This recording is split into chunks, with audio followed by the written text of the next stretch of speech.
ಅಲ್ವಾ? ಸೆಕ್ಷನ್ 353 ಅಂದ್ರೆ ಏನು? ಸರ್ಕಾರಿ ನೌಕರರ ಪ್ರಶ್ನೆ ಮಾಡೋದು ಸರ್ಕಾರಿ ನೌಕರರ ಕರ್ತವ್ಯಕ್ಕೆ ಅಡ್ಡಿಪಡಿಸಿದ ಹಾಗಲ್ಲ.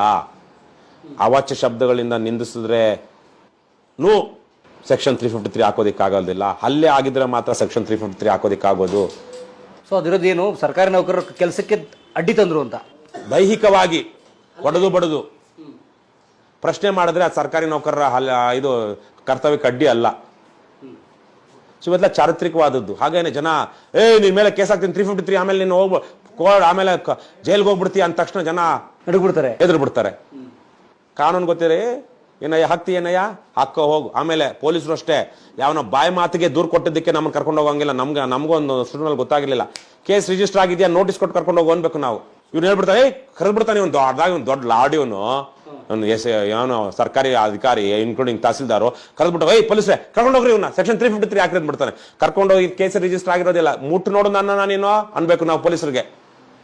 ಸೊ ಹಂಗೆಲ್ಲ ತಹಸೀಲ್ದಾರ್ DC ಯಾರು ಕರ್ಕೊಂಡು ಹೋಗಂಗಿಲ್ಲ. ಅವ್ರಿಗೆ ಬಾಯಿ ಮಾತ್ರ ಕಂಪ್ಲೇಂಟ್ ಆಗಿರ್ಬೇಕು. ಕಾನೂನು ಸುವ್ಯವಸ್ಥೆ ಕೆಟ್ಟಿರ್ಬೇಕು.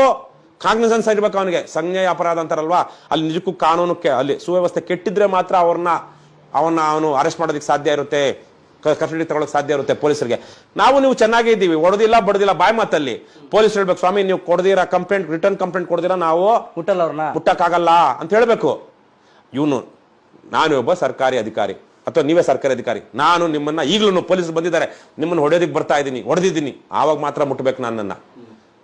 ಯಾಕ್ರಿ ತಹಸೀಲ್ದಾರ್ರೆ ನೀವು ನನಗೆ ಈ ತರ ಮಾಡ್ತಾ ಇದ್ದೀರಾ, ಮೋಸ ಮಾಡ್ತಿದ್ದೀರಾ, ದಮನ ಮಾಡ್ತಿದ್ದೀರಾ, ನನಗೆ ಅನ್ಯಾಯ ಮಾಡ್ತಾ ಇದ್ದೀರಾ ಯಾಕ್ರಿ ಅಂದ್ರೆ ನೋಡ್ರಿ ನೀವೇನಾದ್ರು SI ಇನ್ಸ್ಪೆಕ್ಟರ್ಗ ನೋಡಿ ಇವ್ನ ಎಷ್ಟು ಮಾತಾಡ್ತಾನೆ ಕರ್ಕೊಂಡು ಹೋಗಂದ್ರೆ ಅವ್ನು ಬಾಯಿ ಮುಚ್ಕೊಂಡಿರ್ಬೇಕು. ಅವ್ನು ಇನ್ಸ್ಪೆಕ್ಟರ್ ಮುಟ್ಟೋ ಹಂಗಿಲ್ಲ. ನಾನೇನ್ ಮಾತಾಡ್ದೆ? ಪ್ರಶ್ನೆ ಮಾಡ್ತಾ ಇದೀನಿ, ಕೇಳ್ತಾ ಇದೀನಿ.